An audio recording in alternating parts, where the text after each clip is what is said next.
بسم الله الرحمن الرحيم الحمد لله وصلى الله وسلم وبارك على النبي أما بعد. Our first lesson in at-Tadhkirah في Uloomil-Hadith by one of the great ulama of the medieval time period in which many muhaddithin lived, Umar ibn Ali, who was well known as Ibn al-Mulaqin. Ibn al-Mulaqin. We all know that he died in the year 804 of the Hijrah. A very brief biography that's mentioned by the muhaqqiq, the editor of the book, Sheikh Ali Hasan al-Halabi. He says, موجز ترجمة المصنف هو عمر بن علي بن أحمد بن محمد بن عبد الله المصري الشافعي المشهور بابن الملقن. His actual name was Umar, the son of Ali, the son of Ahmed, the son of Muhammad, the son of Abdullah al-Misri, who was from Egypt, and he was Shafi'i. His madhab and fiqh was that of Imam Shafi'i. He's well known with the nickname or the by name or the title of Ibn al-Mulaqin, the son of al-Mulaqin. ولد بالقاهرة في 22 من شهر ربيع أول سنة 23 و700. He was born in Cairo on the 22nd day of Rabi' Awal during the year 723.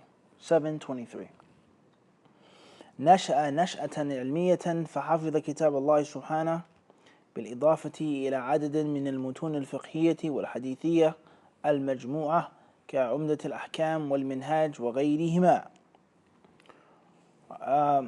He says that he was raised in a knowledge-based environment, a noble family, well-known household. He started off by studying and memorizing the Quran and learning many different small manuals on fiqh and hadith, such as عمدة الأحكام and al-minhaj. وبدأ بسماع الحديث منذ صغره حتى قال سمعت 1000 جزء حديثية. Alhamdulillah, he started seeking knowledge at a very young age. Whereas he said, or he's quoted to have said, I've heard over 1,000 small books on hadith, ajza, small compilations and collections of hadith. وقد رحل رحمه الله طلبا للحديث إلى عدة بلدان أو بلاد منها دمشق والحرمان وبيت المقدس وغيرهما. He traveled to many countries to learn and to study, to hear hadith and meet the great ulama of hadith. From them was Damascus, two holy cities of Mecca and Medina, Jerusalem, and others. شيوخه كثيرون أشهرهم الحافظ العلائي والإمام الإسنوي وتقي الدين السبكي وابن الجماعة وغيرهم. He had many great teachers. From the most prominent were Hafiz al-Alai, the author of Jami' al-Tahsil, of course, Imam al-Isnawi, al-Subki, a famous Shafi'i scholar, and also Ibn al-Jama'a, the author of Tadhkirah al-Sami' wal-Mutakallim, and many others. وتلاميذه أيضا كثر أشهرهم الحافظ السبت بن العجمي وولي الدين العراقي والمقريزي وابن حجر وغيرهم. He also had many disciples, many pupils. The most famous of them was Ibn Sibt al-Ajmi, also al-Iraqi, Waliuddin al-Iraqi, al-Miqrizi, and of course the student which would suffice him with regards to status and nobility. If he had no other pupils except for Ibn Hajar, then that would be enough to show his great status. Before we move further, when we read about these great ulama, there are different ways that we determine their greatness. And from those ways is who they studied with and who they taught, who graduated from their institutes, quote unquote, speaking metaphorically. And that shows the greatness of an alim, where he learned and who he taught, what legacy and heritage he received, and how he passed it on to others. Another point of determining the greatness of these imams is the next point that he says, مصنفاته كثيرة زادت على 70. He says he had many books that he wrote, over 70 titles. As another way of determining, as we said, the status of an alim is his production, as his prolific writing with regards to the quality and the quantity. And also, what's new and what's unique. As far as continuing to copy and to rewrite and to photocopy, that's no good. But what did you create? What breakthrough did you make? What new chambers did you open up? Very important concept to keep on your mind. It then says, وقد امتحن رحمه الله بسبب دس بعض حاسديه من المنتسبين للعلم إلى السلطان ورقة مزورة موهما أنها من المصنف رحمه الله. He then says here, but he was afflicted, and is also a very important point of the biographies of the ulama of the past, is they talk about the different fitan that they went through, the imtihanat that they had to suffer. And that's the sunnah of Allah subhanahu wa ta'ala, is to test the slaves that He loves. And greatness doesn't come without sacrifice. Excellence and awesomeness does not come without scandal. Someone is going to be jealous, someone is going to be envious, someone is going to try to bring you down, someone will try to scratch you and claw you and turn into a nasty dog fight. That's how Allah Azza wa Jal has decreed things. So notice for sure, if you tread the path of excellence, you are going to receive trouble.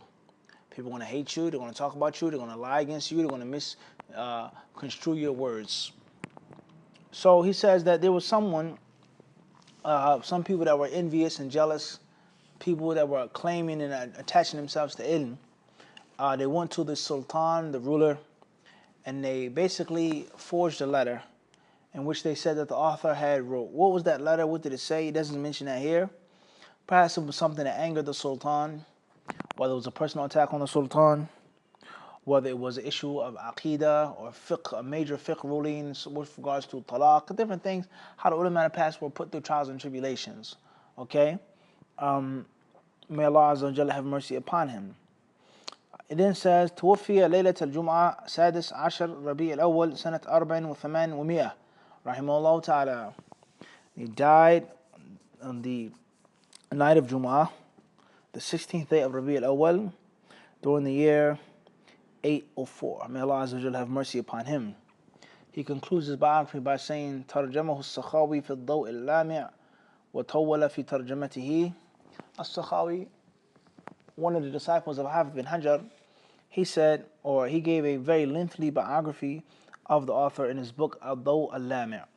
Now we see that the Muhaqqiq, he didn't mention the Aqidah of Ibn al-Mulaqin, nor did he mention the Thana, any praise of the people of knowledge for Ibn al-Mulaqin. What's important is, obviously he said that it was brief and it was summarized, but when you read his biography, you'll find in there what you're going to find in most other biographies of the ulama of that era and of that field of study, hadith and fiqh. They were Shafi'i madhab, and they were heavily influenced, if not fully blown, Ash'aris.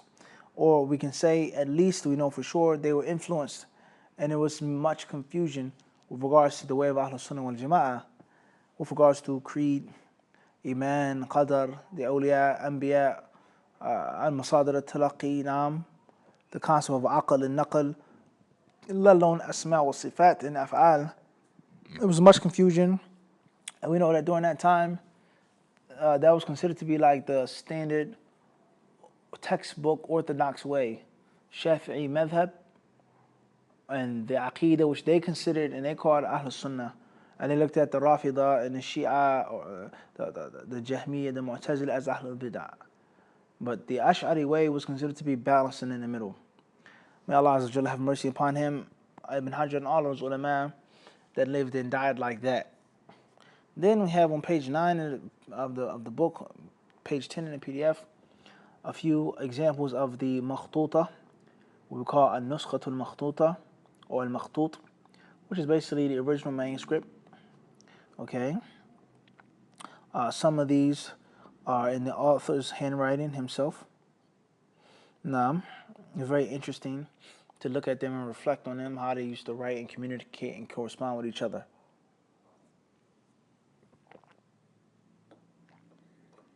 moving on to page 13 in the book, page 14 in the PDF, the author begins the message by saying, Bismillah ar-Rahman ar-Rahim, Allah ahmadu ala na'ma'i wa ashkuruhu ala ala'i wa usalli ala ashraf al-khalq Muhammad wa alihi wa usallim wa ba'd.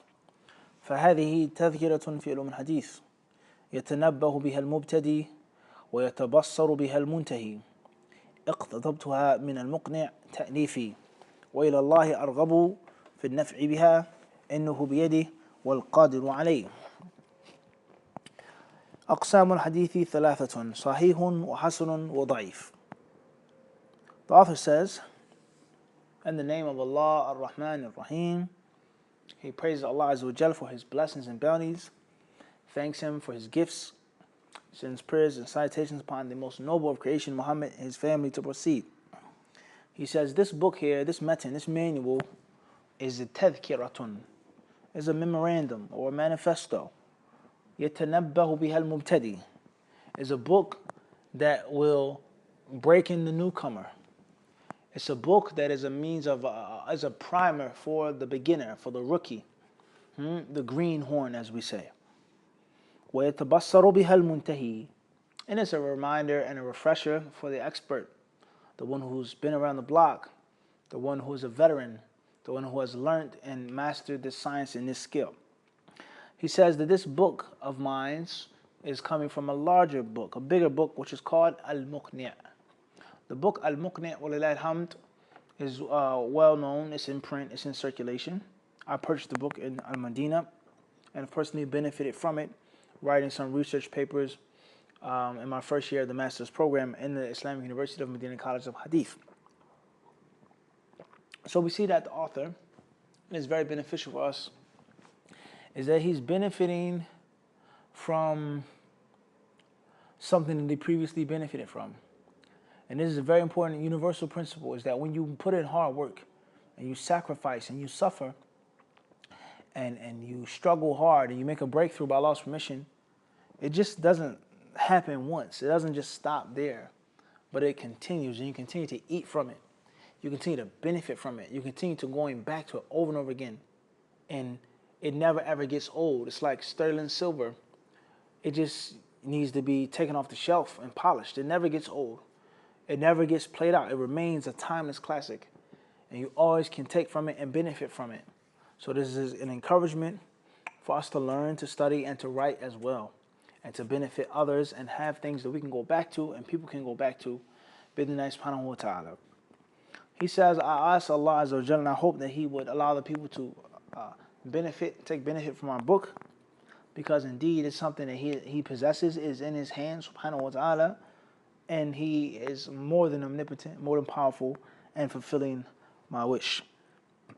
He says the types of hadith are three categories of hadith, and they are Sahih, Hasan, and Da'if. Very similar to al-Bayquniyah.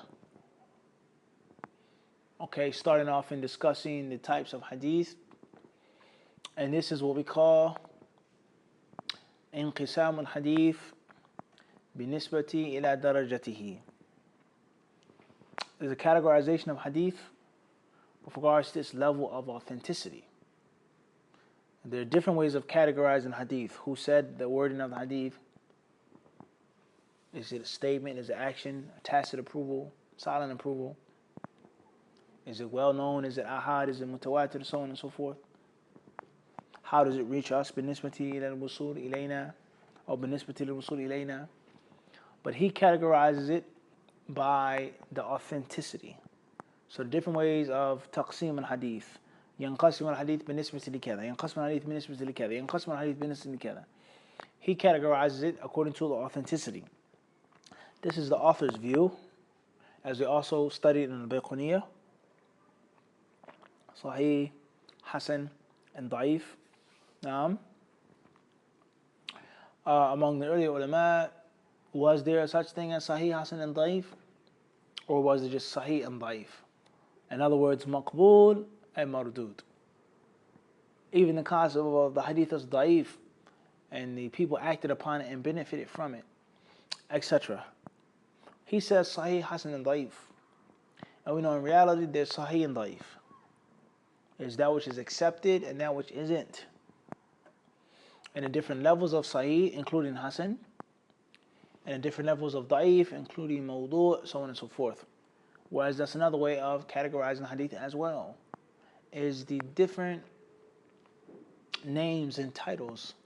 There's Mursal, Munqati', Mu'dal, Mudallas, Mu'allaq, Mawdu', Batil, Matruk, Muttarah, Matruh, Wahin, Saqit, etc.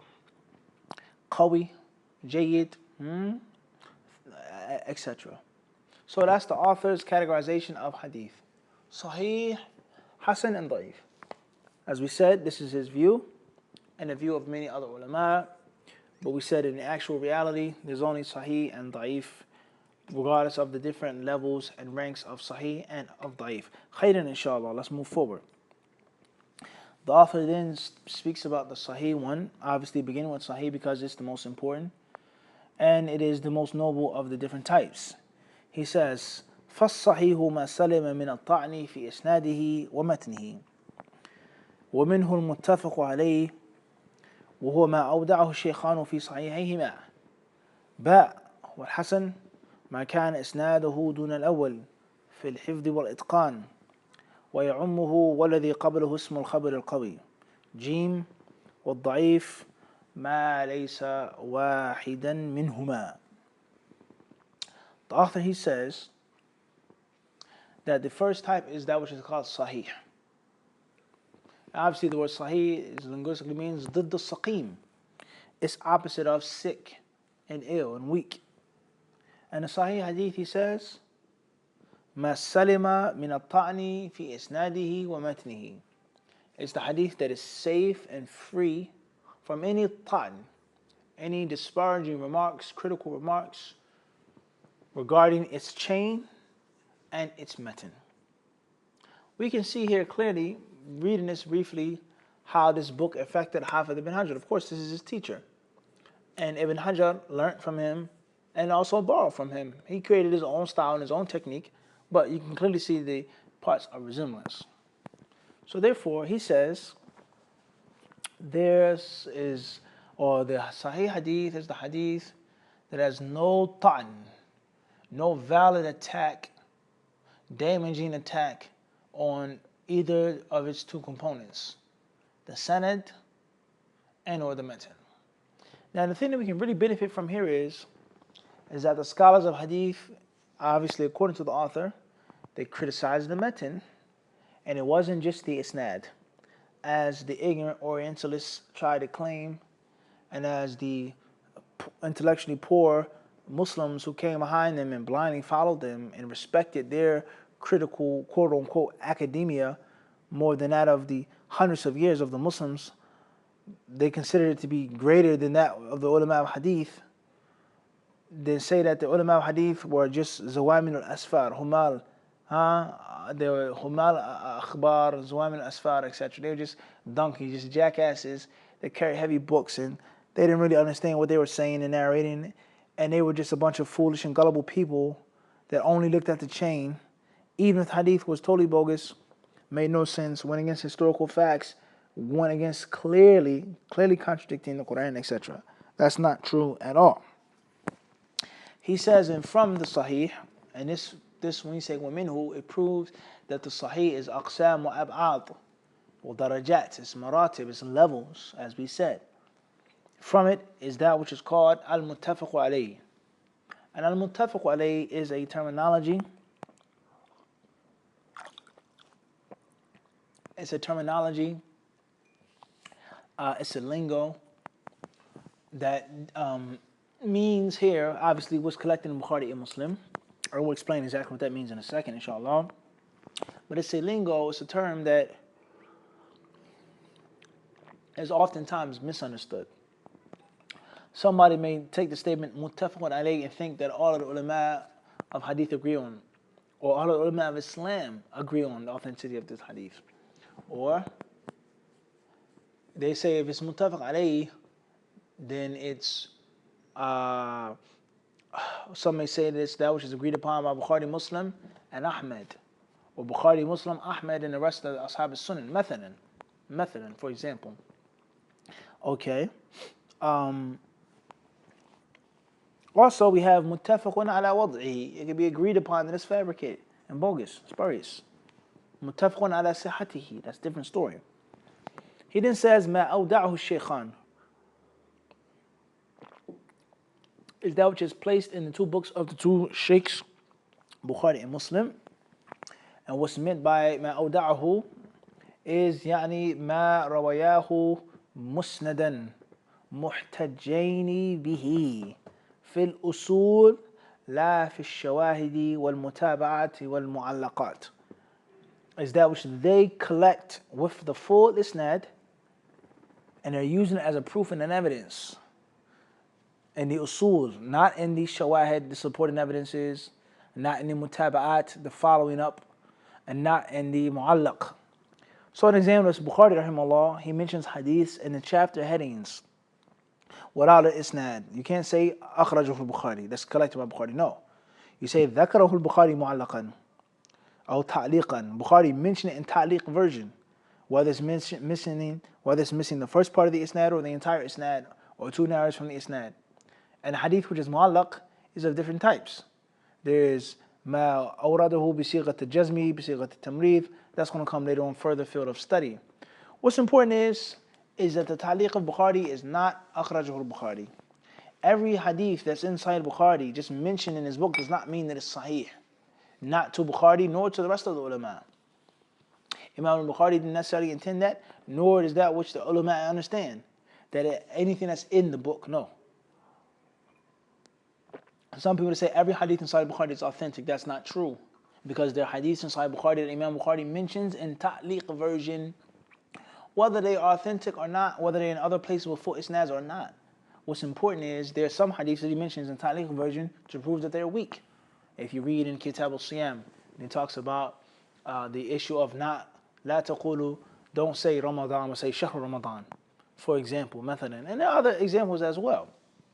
Many examples that we don't have time to mention right now with regards to hadiths that Bukhari mentions in ta'liq form, وَرُوِيَ عَنَ النَّبِي صلى الله عليه وسلم, like that, صيغة التمريض. خير inshallah. Also, the concept of Imam Muslim, he has different levels of hadith in his book. He has that which he mentions, fi sadr al-bab. He has that which is towards the end of the chapter. He has that which is, he puts forth first, the most authentic, then later on in levels, he puts weak narrators. He mentions people's maqrunan, his two narrators together, he bunches them together, okay? So there's levels of hadiths in Sahih Muslim as well. So what's meant by muttafaqun alayhi is that which they both report in the full isnad version with the same sahabi. Khairan inshallah ta'ala. As far as the controversy regarding Bukhari and Muslim, everything is in the book of Sahih. There's no such thing as daif hadith in Sahih Bukhari. If Imam Bukhari gives a ruling to a hadith and it's automatically authentic, even if it's outside of his book. If someone else criticizes Bukhari Muslim, the criticizer is automatically wrong. If you say that a weak hadith inside Bukhari and Sahih Muslim is open up a door to destroy Islam, so on and so forth, we don't have the time, nor are we on that level of study right now to get into those juicy details. The author, he then says, and before we go further, when he says Sahihayhima, what's meant by Sahih? Is the Sahih actual genre of a book? And if it is that the actual genre of Imam Bukhari? The Bukhari call his book Sahih? Or does Bukhari have another genre, a Jami'? Also the book of Imam Muslim. What book is Imam Muslim? Is Imam Muslim's book a Sunan? Is it a Jami' or is it a Musnad? Moving forward. He says, وَالْحَسَنْ مَا كَانَ إِسْنَادُهُ دُونَ الْأَوْلِ فِي الْحِفْظِ وَالْإِتْقَانِ. And Hasan hadith is the hadith whose isnad دُونَ الْأَوْلِ is not as strong as the first type, the previous type, meaning Sahih, في الحفظ والإتقان, with regards to strength and power of memory, i.e. مع توفر سائر شروط الحديث الصحيح, along with the fulfillment of the rest of the conditions of a Sahih hadith. Hadith Hasan cannot be hadith munqati', cannot be mudallas, cannot be mursal, cannot be mu'dal, cannot have a kadhab, cannot be shadh, cannot be munkar, etc. Khairan inshallah. So that's why hadith Hasan, according to the author, as far as the history of the word hadith Hasan or Hasan in its evolution, then that's a long discussion. who is the first one to mention it, who is the first one to make it popular, and what did Imam at-Tirmidhi mean when he said Hasan? At-Tirmidhi is Hasan. Is it this definition here, or does he mean something else? Naam, the Hasan to Suyuti, the Hasan of Albani is not necessarily the Hasan of Tirmidhi, Ibn Hajar and Dhahabi, etc.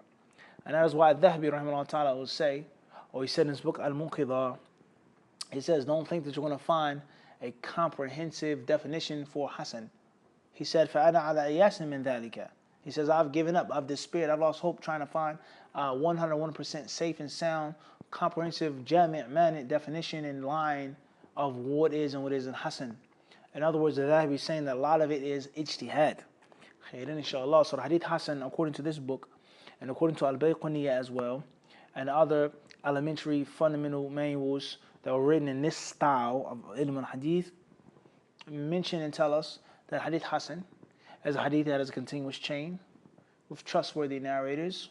It isn't shadh, it isn't munkar, but the memory is not grade A, but it's like grade B. Like a classroom setting. A student passes with an 85. It's a passing grade, but it's not like a 95 or 100. Khairan, inshallah. He says, وَيُمُّهُ وَالَذِي قَبْلَهُ اسْمُ الْخَبْرِ الْقَبِيِّ. He says, from the different side terms of Hadith Hasan, from that which is included is, or that which it falls under is that which is called al-khabar al-qawi. Al-khabar al-qawi. A strong report. Khairan, inshallah. Some say jayyid, some say qareeb, some say qawi. Khairan, inshallah. He then says, وَالضَّعِيفُ مَا لَيْسَ وَاحِدًا مِنْهُمَا.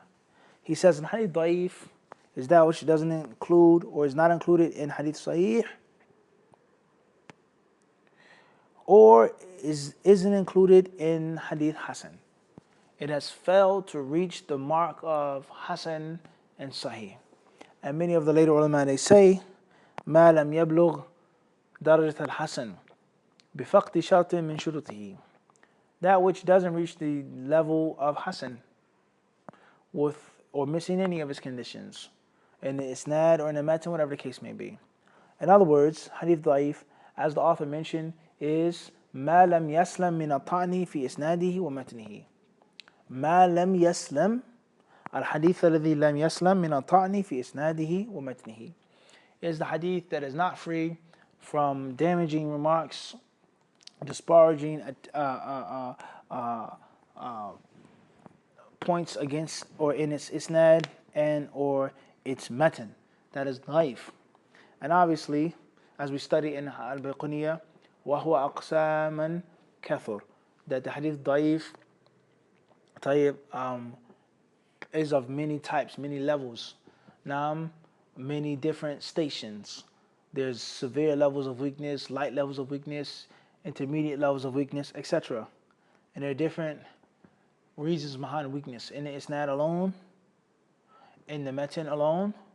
Obviously, if there's a problem in the matan, there has to be a problem in the isnad. So there's no such thing as the matan is weak, but the chain is authentic. It's impossible, because the matan had to come from somewhere. There's somewhere down the line there's a glitch in the matan. We say ظاهره الصحة. ظاهره الصحة. One way or another, there's something, a glitch. There's a missing narrator, someone who lied, someone who was placed into the chain, taken out, one way or another. And that's a long discussion in itself. So, b'idhnillahi ta'ala, this is the end of our first lesson. What's important as a study guide, inshallah, is the first question will be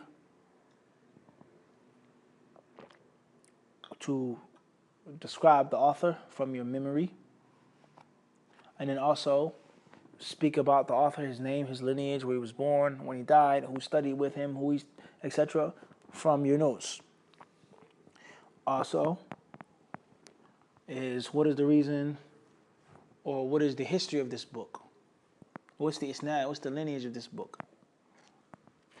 And who's going to benefit from it?